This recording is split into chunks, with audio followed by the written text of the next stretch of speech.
مسیحا کی موت آخری قسط۔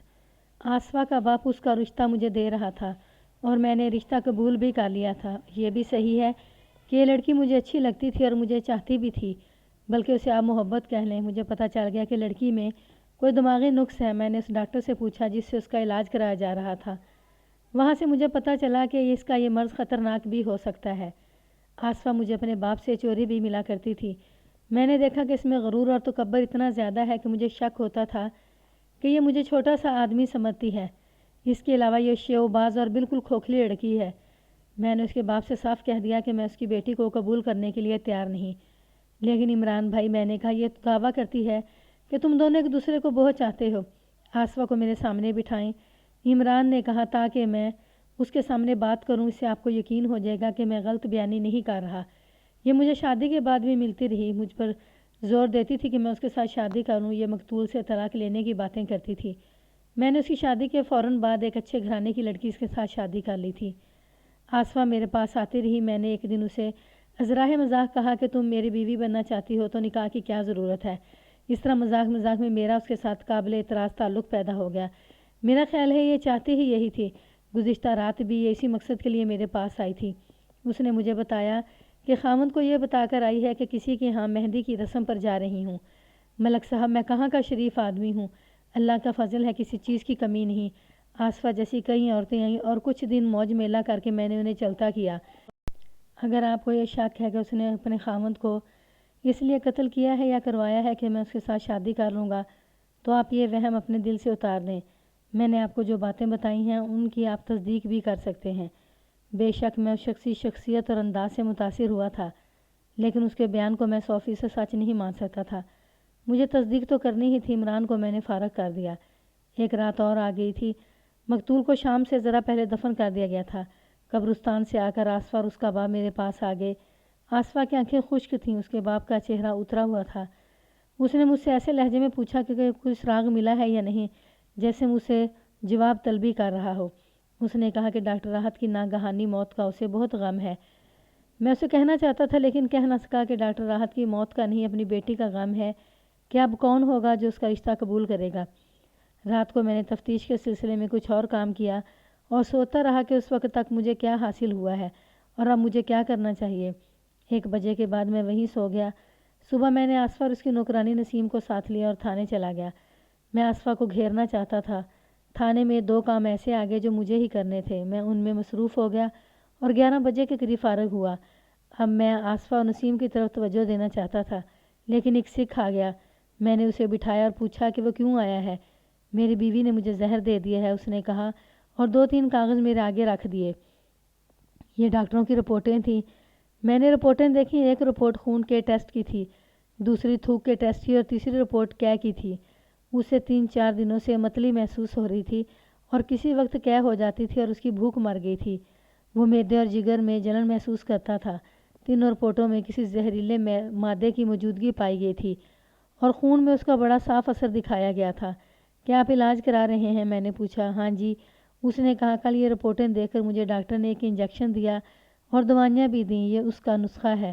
وہ ڈاکٹروں نے یہ رپورٹیں دیکھی ہیں، دونوں نے کہا ہے کہ پولیس اسٹیشن رپورٹ درج کروا دو۔ بولتے بولتے وہ گھبرا گیا، ڈرے ہوئے اور گھبرائے ہوئے لہجے میں کہنے لگا، معلوم نہیں میرا کیا بنے گا، آپ میری رپورٹ لکھیں کہ مجھے بیوی نے زہر دیا۔ یہ آپ کس طرح کہہ سکتے ہیں کہ آپ کو بیوی نے زہر دیا ہے؟ میں نے پوچھا۔ کیوں نہ میں آپ کا پورا بیان دے دوں؟ اس نے کہا۔ پھر آپ مجھ سے کچھ پوچھنا چاہیں پوچھ لیں۔ ہاں، میں نے کہا، مجھے ذرا سی بات بتائیں، میں رپورٹ لکھوں گا۔ آپ جس پر بھی شک کا اظہار کریں گے اسے فوراً تھانے بلاؤں گا، پوری کارروائی کروں گا۔ اس نے جب بیان دیا تو میرے لیے 14 طبق روشن ہو گئے۔ میں اس کا بیان اسی کے الفاظ میں مختصر کر کے سناتا ہوں۔ میں 6-7 دنوں سے محسوس کر رہا تھا کہ میرے معدے میں جلن ہے۔ اس نے کہا، متلی سی بھی آتی تھی جس سے میں کمزوری بھی محسوس ہونے لگی تھی۔ ڈاکٹروں کو دکھایا تو اس نے معدے کا السر بتایا اور کہا کہ شراب چھوڑ دو۔ آپ جانتے ہیں کہ ہم لوگ شراب پانی کی طرح پیتے ہیں۔ میں نے شراب چھوڑ دی لیکن تکلیف بڑھتی گئی۔ ایک تو یہ رات گزری ہے، اس سے پہلی رات کل رات کہہ لیں، میرے ٹیلی فون کی گھنٹی بجی۔ میری بیوی کہیں گئی ہوئی تھی۔ میں نے فون کا ریسیور اٹھایا تو کسی آدمی نے اپنا نام بتائے بغیر کہا، سردار جی، آپ کو آپ کی بیوی زہر پلا چکی ہے، فوراً کسی ڈاکٹر۔ اس نے اتنا ہی کہا تھا کہ ایک عورت کی آواز آئی، تم دھوکے باز اس بوڑھے مردار کو بتا رہے ہو۔ عورت کی آواز میں غصہ تھا، پھر آدمی کی آواز آئی، میں یہ گناہ برداشت نہیں کر سکتا، پیچھے رہو، میں ڈاکٹر ہوں، میں اس کا علاج کروں گا۔ پھر عورت کی آواز آئی جو پہلے سے زیادہ غسیلی تھی، میں تمہیں بھی زندہ نہیں چھوڑوں گی، اور ٹیلی فون بند ہو گیا۔ صاف پتہ چل گیا کہ وہ لڑ رہے تھے۔ میرے ذہن میں یہی الفاظ اکٹک گئے تھے کہ تمہاری بیوی تمہیں زہر پلا چکی ہے اور کسی ڈاکٹر کے پاس جاؤ۔ یہ بھی تو ہو سکتا تھا کہ کسی نے مذاق کیا ہو، لیکن عورت اور اس کا آدمی کی لڑائی نے مجھے شک میں ڈال دیا۔ مجھے یقین ہونے لگا کہ مجھے کوئی بیماری نہیں، یہ زہر کا اثر ہے، اور زہر میری بیوی نے ہی دیا ہوگا۔ بیوی نے ہی کیوں دیا ہوگا؟ میں نے پوچھا۔ بیوی کے ساتھ اتنی زیادہ دشمنی ہے، آپ کی عمر 45 سال ہوگی، بیوی کے ساتھ اتنی لمبی عمر گزار کر، اتنی لمبی عمر جس کے ساتھ گزاری تھی اسے میں نے چھوڑ دیا ہے۔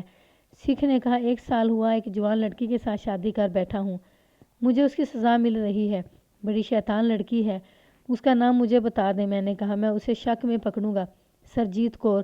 اس نے اپنی بیوی کا نام بتایا۔ سرجیت کور میرے منہ سے نکلا، میں نے یہ نام سنا ہے، اپنا ایڈریس دے دیں۔ کیا اسے معلوم ہے کہ آپ پولیس اسٹیشن آئے ہیں؟ اگر اسے پتہ چل جاتا کہ میں پولیس اسٹیشن جا رہا ہوں تو وہ چھری سے میری انتڑیاں نکال دیتی۔ اس نے جواب دیا، اسے تو یہ بھی معلوم نہیں کہ میں نے ڈاکٹری ٹیسٹ کرائے ہیں۔ اب آگے بتائیں۔ میں نے کہا، آپ کی بیوی کہیں باہر گئی ہوئی تھی؟ وہ واپس آئی تو میں نے اسے پوچھا کہاں گئی تھی؟ سکھ نے کہا، اس نے بتایا کہ ایک سہیلی کے گھر گئی تھی۔ وہ شراب کے نشے میں تھی، وہ جھوٹ بول رہی تھی کہ سہیلی کے گھر گئی تھی۔ سہیلیاں شراب نہیں پلایا کرتیں، وہ کسی اور کے پاس گئی تھی۔ میں نے اسے نہ بتایا کہ کوئی فون آیا تھا۔ وہ کپڑے بدل کر لیٹ گئی۔ میں ساری رات پریشان رہا۔ صبح پہلا کام یہ کیا کہ ڈاکٹر کے پاس گیا اور اسے بتایا کہ مجھے زہر دیا گیا ہے۔ اس نے کہا کہ ابھی چلے جاؤ اور خون اور تھوک کا ٹیسٹ کرواؤ۔ اس نے مجھے پرچی لکھ دی۔ اتفاق سے وہاں گیا تو مجھے متلی آئی۔ ٹیسٹ کرنے والے ڈاکٹر نے مجھے کیے کروائی اور اس کا بھی ٹیسٹ کیا۔ کل شام کو اس نے مجھے رپورٹیں دی اور کہا کہ میں پولیس اسٹیشن ضرور جاؤں۔ یہ سکھ ٹھیکیدار کا بیان سن کر میرا دماغ بیک وقت دو وارداتیں سوچنے لگا، ایک ڈاکٹر راحت بیگ کا قتل اور دوسری واردات زہر خورانی کی جس کا شکار یہ سکھ ہوا تھا۔ میرے ذہن میں سوال یہ اٹھا کہ یہ دونوں وارداتیں سرجیت کور کی ہیں یا اس سکھ کی سرجیت کور کوئی اور ہے۔ سکھ ٹھیکیدار کا کیس تو بہرحال رجسٹرڈ کرنے والا تھا، ٹیسٹ صاف زہر خورانی بتا رہے تھے۔ یہ پرائیویٹ ڈاکٹر کے کیے ہوئے ٹیسٹ تھے۔ سکھ کو پولیس سرجن کے پاس بھیجنا تھا۔ میں نے یہ کیس اپنے تھانے کے دوسرے سب انسپیکٹر کے حوالے کر دیا اور اسے بتایا کہ میں سرجیت کور کو بلا رہا ہوں۔ میں سرجیت کور کو ڈاکٹر کے قتل کے سلسلے میں شناخت کرانا چاہتا تھا۔ آصفہ اور نسیم تھانے میں موجود تھیں۔ وہ بڑی پریشانی کی حالت میں بیٹھی تھیں۔ میں نے ان سے پوچھا کہ وہ کسی سکھ لڑکی کو جانتی ہیں جو مقتول کی مریضہ تھی اور اس کے پاس زیادہ دیر تک بیٹھی رہتی تھی۔ وہ نہیں جانتی تھی۔ میں نے ان دونوں کو تسلی دی اور معذرت کی کہ میں ان کا تھانے میں موجود رہنا ضروری ہے۔ انہیں میں نے عزت سے الگ کمرے میں بٹھایا تھا۔ ایک کانسٹیبل کو بلا کر کہا کہ ان کے لیے اچھی قسم کی چائے لے آئے۔ میں جب ان دونوں عورتوں کے ساتھ باتیں کر رہا تھا تو مجھے ایسے لگا جیسے نسیم نے مجھے آنکھ سے اور سر کی ہلکی سی جنبش سے اشارہ کیا ہے۔ میں نے اپنے دفتر میں آ کر ایک کانسٹیبل کو بلایا اور اسے مقتول کے ڈسپینسر کے گھر کا ایڈریس سمجھا کر اسے فوراً تھانے بھیج دے۔ اسے کہا کہ اسے فوراً تھانے بھیج دے۔ اس کے بعد سکھ ٹھیکیدار کے گھر کا پتہ سمجھایا اور کہا کہ اس کی بیوی کا نام سرجیت کور ہے۔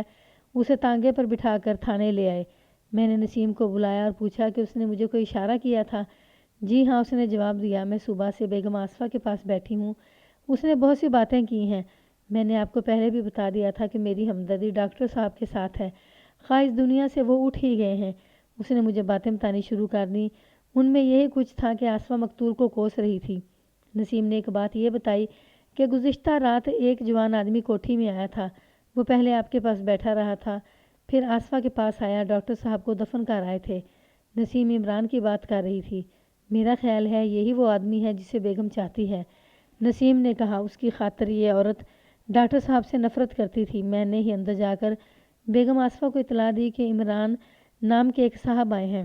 بیگم نے کہا وہ افسوس کے لیے آیا ہے، اسے پیچھے بھی بھیج دو۔ پیچھے کا مطلب تھا پچھلے برآمدے میں۔ میں نے ادھر 2 کرسیاں رکھ دیں اور عمران کو اس طرف لے گئی۔ بیگم باہر نکلی تو رونی سی صورت بنا کر کہا کہ میں بیوہ ہو گئی ہوں۔ میں اندر آ گئی اور دروازے کے پیچھے چھپ کر ان کی باتیں سننے لگی۔ مجھے بھی شک تھا کہ ڈاکٹر صاحب کو ان دونوں نے قتل کیا ہے، لیکن بات کچھ اور نکلی۔ آصفہ نے کہا، عمران اب بتاؤ کیا ہوگا؟ میں تو بیوہ ہو گئی ہوں۔ عمران نے کہا میں تمہاری کوئی مدد نہیں کر سکتا، میں تمہارے پاس ایک ضروری بات کرنے آیا ہوں۔ مجھے پولیس نے بلایا تھا، تھانے دار مجھے مشتبہ سمجھتا تھا۔ تم نے مشہور کر رکھا ہے کہ میری اور تمہاری محبت شادی سے پہلے کی ہے اور دونوں شادی کرنا چاہتے تھے، لیکن تمہارے ابا نے ہماری شادی نہیں ہونے دی۔ تمہارے جھوٹ کا نتیجہ یہ ہے کہ مجھے پولیس نے اس شبے میں بلایا تھا کہ میں نے تمہارے خاوند کو تمہارے ساتھ شادی کرنے کے لیے قتل کیا ہے۔ یہ تو کوئی اچھا انسپیکٹر ہے جس نے میرے ساتھ عزت سے بات کی ہے اور میری بات سمجھ گیا ہے، کوئی اور ہوتا تو میرے ساتھ ملزموں جیسا سلوک کرتا۔ بیگم آصفہ بہت تڑپی۔ اس نے کہا کہ مجھے خود معلوم نہیں کہ میرے خاوند کو کون قتل کر گیا ہے، میں نے تمہارے متعلق کوئی بات نہیں کی۔ عمران اس پر برس پڑا، کہنے لگا تم جھوٹ بولتی ہو، تم نے انسپیکٹر کو بتایا تھا کہ تم میرے پاس تھیں اور یہ بھی کہ تم میرے ساتھ شادی کرنا چاہتی تھیں۔ میں تمہارے ساتھ شادی کرنا چاہتا تو پہلے کر لیتا، تم جانتی ہو کہ میں نے تمہیں قبول نہیں کیا تھا۔ میں نے ایک معزز گھرانے میں شادی کر لی اور تم نے میرے ساتھ ناجائز تعلقات قائم کر لیے۔ اب میں تمہارے ساتھ یہ تعلقات بھی نہیں رکھوں گا۔ تم اتنے شریف اور مخلص خاوند کو دھوکہ دینے والی نہ جانے اور کس کس کے پاس جاتی ہو۔ عمران اٹھ کر کھڑا ہو گیا اور چلا گیا۔ میں وہاں سے ہٹ آئی۔ نسیم کی اس رپورٹ سے مجھے یقین ہو گیا کہ اس قتل میں عمران شامل نہیں، آصفہ کے خلاف شک ابھی باقی تھا۔ ڈسپینسر نے آتے آتے 1.5 گھنٹہ لگا دیا۔ میں نے اسے کہا کہ وہ باہر کہیں بیٹھ جائے، سرجیت کور آئے گی، اسے دیکھ کر مجھے بتائے کہ یہ وہی سکھ لڑکی ہے جو مقتول کے پاس آیا کرتی تھی۔ سرجیت کور بھی آ گئی۔ وہ واقعی خوبصورت تھی، لیکن اس کے چہرے کی ہلکی ہلکی سرخی اور چہرے کا تاثر بتاتا تھا کہ اس میں پاکیزگی اور پاکیزہ خیالی ہو ہی نہیں سکتی۔ اسے میرے دفتر میں داخل کر دیا گیا۔ میں نے اسے بٹھایا اور خود باہر نکل گیا۔ ڈسپینسر نے کہا کہ یہی ہے۔ میں نے دفتر میں آ کر سرجیت کور کی کلائیاں دیکھیں۔ اس کی چوڑیوں کا رنگ اور ڈیزائن وہی تھا جو ان ٹکڑوں کا تھا جو مجھے مقتول کی لاش کے قریب پڑے ملے تھے۔ سرجیت، میں نے کہا تمہیں معلوم ہو گیا ہوگا کہ تمہارا ڈاکٹر راحت بے قتل ہو گیا ہے، تم نے اخبار میں بھی پڑھا ہوگا۔ آپ نے اسے میرا ڈاکٹر کیوں کہا ہے؟ اس نے کہا میں 1-2 بار ہی اس کے پاس گئی ہوں گی۔ تم نے باہر ڈاکٹر کے ڈسپینسر کو کھڑے نہیں دیکھا؟ میں نے پوچھا کیا اسے تمہارے سامنے کھڑے کر کے پوچھوں کہ تم نے کتنی بار ڈاکٹر راحت کے پاس گئی تھی؟ اس نے میرے منہ پر نظریں جما لیں اور اس کی آنکھیں کھل گئیں، پھر کھلی ہی رہیں۔ کیا تم نے ڈاکٹر کی خاطر اپنے خاوند کو زہر دیا ہے؟ میں نے اس کی طرف جھک کر پوچھا۔ اس پر سکتہ طاری ہو چکا تھا۔ میں نے اس کے کندھے پر ہاتھ رکھ کر اسے ہلایا تو اس نے میری طرف دیکھا۔ اس کا یہ جرم تو صاف نظر آ رہا تھا کہ اس نے اپنے خاوند کو زہر دیا ہے، جس کا خاوند کے پاس کوئی ثبوت نہ تھا۔ مجھے اس کی واردات کا ذرا سا بھی خیال نہ تھا۔ میں یہ معلوم کرنا چاہتا تھا کہ قتل کی رات مقتول کے پاس یہی عورت تھی یا کوئی اور تھی۔ قاتل تو کوئی مرد ہی ہوگا، لیکن مجھے شک تھا کہ یہ وہیں موجود تھی۔ نہیں بولو گی تو تمہیں پریشانی ہوگی، میں نے کہا۔ میرے ساتھ تعاون کرو گی تو میں تمہیں عزت دوں گا۔ میں نے تمہیں کسی شک پر نہیں بلایا، میرے پاس ثبوت ہیں، میرے سوا تمہیں کوئی نہیں بچا سکتا۔ اب اس نے میرے منہ کی طرف دیکھا تو اس کے ہونٹوں میں ایسی جنبش ہوئی جیسے وہ مسکرانا چاہتی ہو۔ مجھے صرف ایک بات کا جواب دے دو، میں نے پوچھا۔ تم نے یہ کیوں کہا ہے کہ ڈاکٹر کے پاس تم 1-2 بار ہی گئی تھی؟ وہ تمہیں کبھی کبھی جس ہوٹل میں لے جایا کرتا تھا، اس ہوٹل کے بیرے تمہارے خلاف گواہی دیں گے۔ میں نے اس کے پاؤں تلے سے زمین نکالنے کے لیے جھوٹ بولا۔ میں تمہیں ایک ڈائری دکھاؤں گا جس پر ڈاکٹر راحت کے ساتھ تمہاری ہر ایک ملاقات کا دن اور وقت بھی لکھا ہوگا۔ اس نے سر جھکا لیا۔ ایک سوال اور ہے، میں نے کہا۔ تم نے اس رات شراب کہاں پی تھی؟ تم شام کے بعد گھر سے نکل گئی تھی اور رات کو شراب کے نشے میں مست گھر گئی تھی۔ کہاں گئی تھی؟ کسی جگہ کا نام لو، میں وہاں سے تصدیق کراؤں گا۔ سچ بولو گی تو فائدے میں رہو گی۔ وہ بول نہیں رہی تھی۔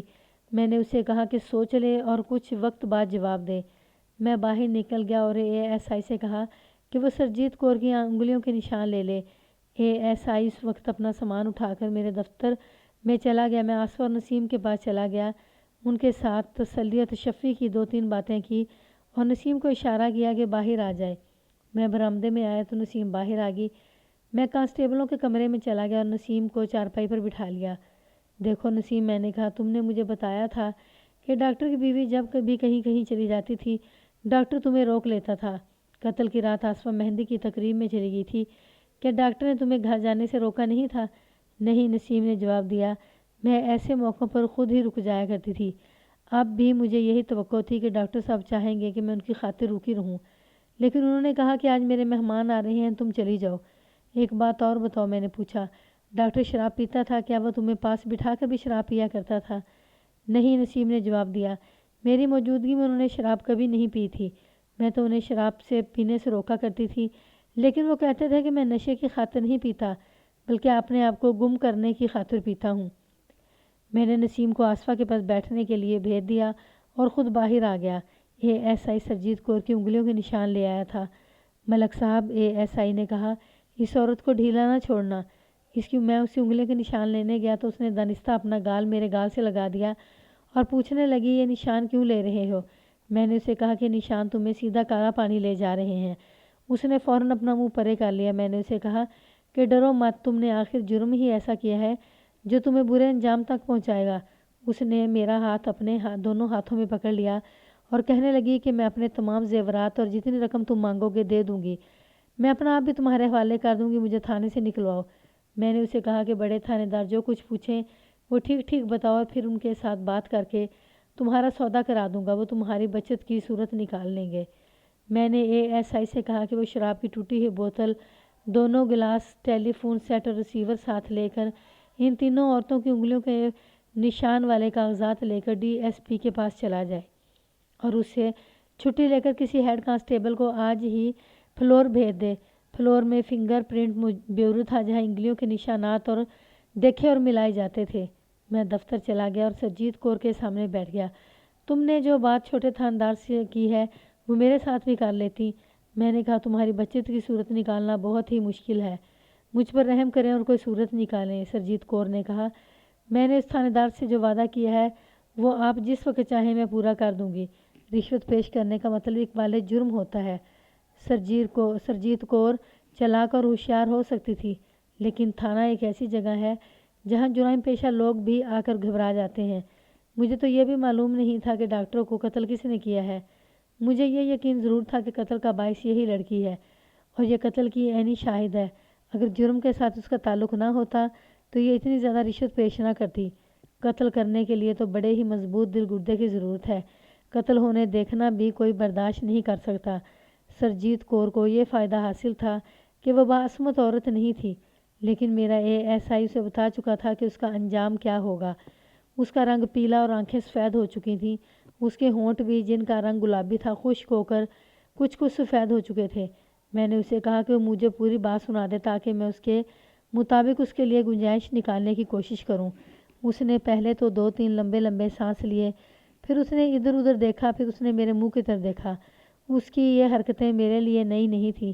ہر ملزم اقبال جرم سے پہلے اپنی ہیجانی کیفیت پر قابو پانے کے لیے اسی قسم کی حرکتیں کرتا ہے۔ پہلے وہ رک رک کر بولی، پھر میری حوصلہ افزائی سے وہ کھل کر بولنے لگی، اور جب اس کے جذبات میں گرمی آئی تو وہ احتجاج کے جوشیلے لہجے میں بولنے لگی۔ اس کے جذبات کا بھڑکنا قدرتی امر تھا کیونکہ اسے ایک بوڑھے اور بدصورت سکھ کے ساتھ بیعت دیا گیا تھا۔ میں اس کا بیان اپنے الفاظ میں ذرا اختصار سے پیش کرتا ہوں۔ اس نے اپنے جرم کا جواز پیش کرنے کے لیے بڑی لمبی صاف بات شروع کی، لیکن میں نے اسے کہا کہ سب سے پہلے وہ صاف الفاظ میں یہ بتائے کہ اس نے کیا جرم کیا ہے۔ میں نے اس کے ساتھ ہمدردی کی بہت سی باتیں کی تھیں۔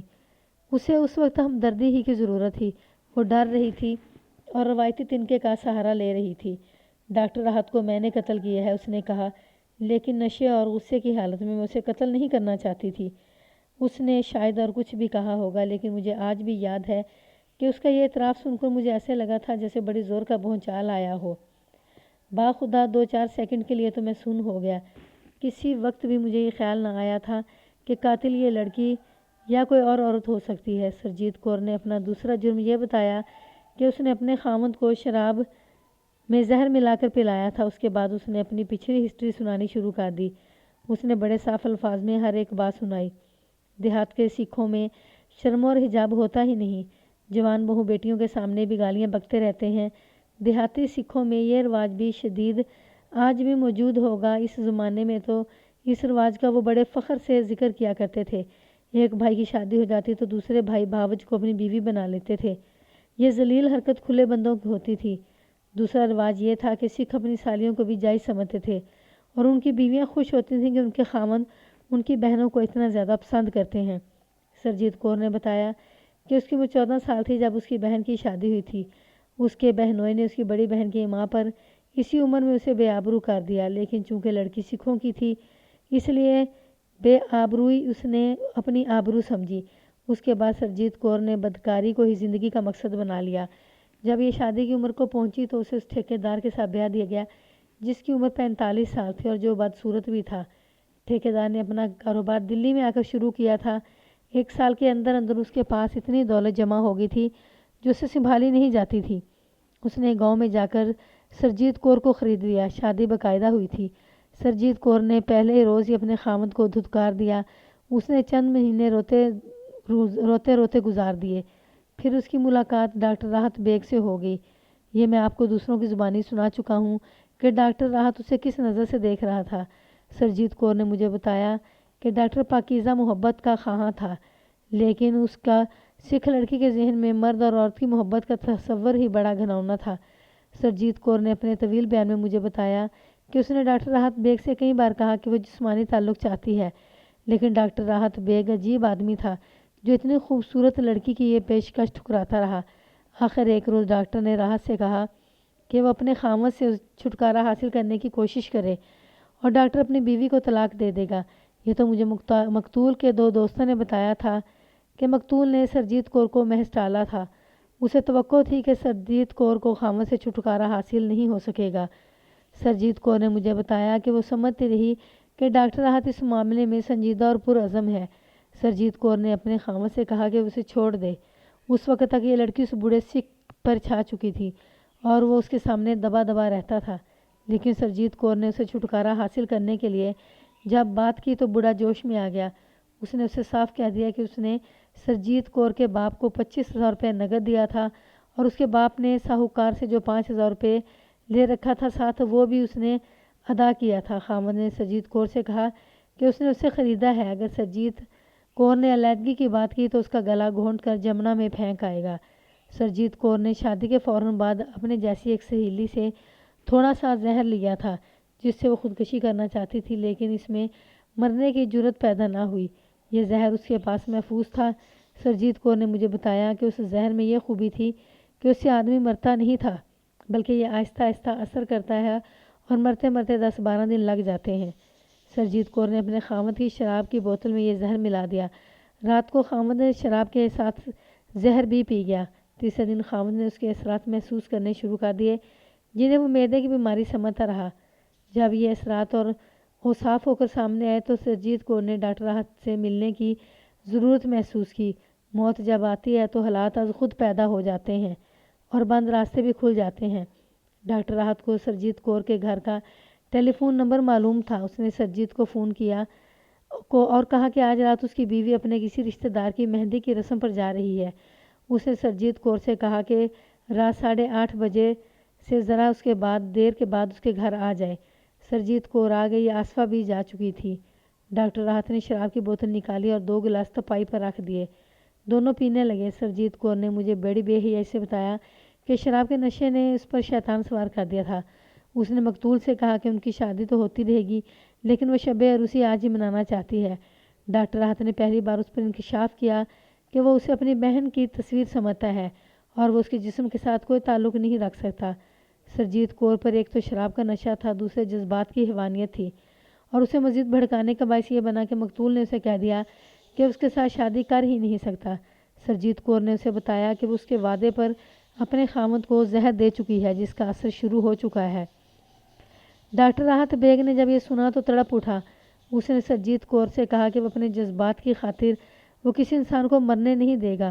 سرجیت کور نے اسے قائل کرنے کی کوشش کی تھی کہ اس کے خامد کی یہی سزا ہے کہ اسے زندہ رہنے نہ دیا جائے، لیکن ڈاکٹر راحت نے اسے کہا کہ وہ ڈاکٹر ہے، ڈاکٹر انسانوں کو موت سے بچایا کرتا ہے، ان کی موت کا بندوبست نہیں کیا کرتا۔ ڈاکٹر اٹھا اور دوسرے کمرے میں چلا گیا۔ سرجیت کور کو اس نے کمرے سے جب آواز سنائی دی، ہیلو کون بول رہا ہے، تو سرجیت کور گھبرا گئی کہ ڈاکٹر پولیس اسٹیشن یا اس کے خامد کو فون کر رہا ہے۔ وہ اٹھی اور دوسرے کمرے میں چلی گئی۔ اس نے دیکھا کہ ڈاکٹر کسی کو فون کر رہا تھا۔ سردار جی، آپ کی بیوی آپ کو زہر دے چکی ہے۔ سرجیت کور ڈاکٹر پر جھپٹ پڑی اور ان کے درمیان وہ مکالمے ہوئے جو میں آپ کے سرجیت کور کے خامد کی زبانی سنا چکا ہوں۔ ٹیلی فون بند نہیں ہوا تھا۔ ان کے مکالمے سرجیت کور کا خامد سن رہا تھا۔ یہ میں آپ کو بتا چکا ہوں کہ سکھ ٹھیکیدار کو معلوم نہیں تھا کہ کون بول رہا ہے۔ میں نے سرجیت کور سے کہا کہ اسے شاید معلوم نہیں کہ وہ جو باتیں ڈاکٹر راحت سے کر رہی تھی اور وہ اس کا خامد سن رہا تھا۔ یہ باتیں سن کر ہی وہ اگلی صبح ایک ڈاکٹر کے پاس چلا گیا تھا۔ سرجیت کور نے مجھ سے پوچھا کہ اس کا خامد تھانے آیا تھا۔ میں نے اسے بتایا کہ وہ ڈاکٹری رپورٹیں تھانے میں دے کر باقاعدہ کیس درج کرا گیا ہے۔ میں نے سرجیت کور کا حوصلہ قائم رکھنے کے لیے اسے کہا کہ وہ فکر نہ کرے، میں اس کا یہ جرم ثابت نہیں ہونے دوں گا۔ سرجیت کور نے بتایا کہ ڈاکٹر راحت فون نہیں چھوڑ رہا تھا۔ سرجیت کور نے اس کے ہاتھ سے ریسیور چھیننے کی کوشش کی، پھر اس نے سیٹ کو پکڑ لیا اور اتنی زور سے کھینچا کہ تار سیٹ سے الگ ہو گئی۔ ڈاکٹر راحت اسی کمرے میں آ گیا جہاں وہ بیٹھے شراب پی رہے تھے۔ سرجیت کور نے اسے ایک بار پھر سمجھانے کی کوشش کی کہ اس بوڑھے کو مر جانے دو اور وہ مسلمان ہو کر ڈاکٹر کی بیوی بن جائے گی، لیکن ڈاکٹر راحت نے اسے ایسی باتیں کہہ دی جو وہ برداشت نہ کر سکی۔ ڈاکٹر راحت نے اسے کہا کہ تم سے میری نوکرانی اچھی ہے جسے اپنی عزت عزیز ہے۔ ڈاکٹر راحت نے یہ بھی کہا کہ اسے اگر وہ دوسری شادی کرنی بھی پڑی تو اپنی نوکرانی کے ساتھ شادی کرے گا، سرجیت کور کے ساتھ نہیں کرے گا۔ سرجیت کور پر شراب کا اور اپنی جوانی کا نشہ طاری تھا۔ اس نے ڈاکٹر کو ویسے ہی 2 ضربیں لگانے کے لیے شراب کی بوتل پکڑ لی اور پوری طاقت سے اس کے سر پر بوتل کی 3-4 ضربیں لگائیں۔ بوتل ٹوٹ گئی۔ ڈاکٹر اٹھا۔ سرجیت کور نے ٹوٹی ہوئی بوتل کا ٹکڑا خنجر کی طرح ڈاکٹر کے منہ پر مارا۔ ڈاکٹر فرش پر گر پڑا۔ سرجیت کور نے مجھے بتایا کہ اس وقت پر وہ پاگل ہو گئی تھی۔ جب ڈاکٹر فرش پر گر پڑا تو سرجیت کور نے اس کے سینے پر آخری وار کیا۔ میں آپ کو بتا چکا ہوں کہ بوتل کا جو ٹکڑا سرجیت کور کے ہاتھ میں تھا وہ 3 پھلوں والا خنجر بن گیا تھا۔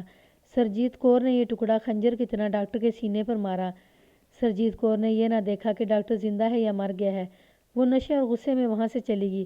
صبح اس کی آنکھ کھلی تو اسے رات کا واقعہ اس طرح یاد آیا جیسے اس نے ڈراؤنا خواب دیکھا ہو۔ اسے یکلخت یاد آیا کہ وہ رات کو کیا کر آئی ہے۔ اس نے اپنے وہ کپڑے دیکھے جو رات کو اس نے پہن رکھے تھے۔ شلوار کے سر و پانچے پر خون کے 2-3 چھوٹے چھوٹے داغ تھے۔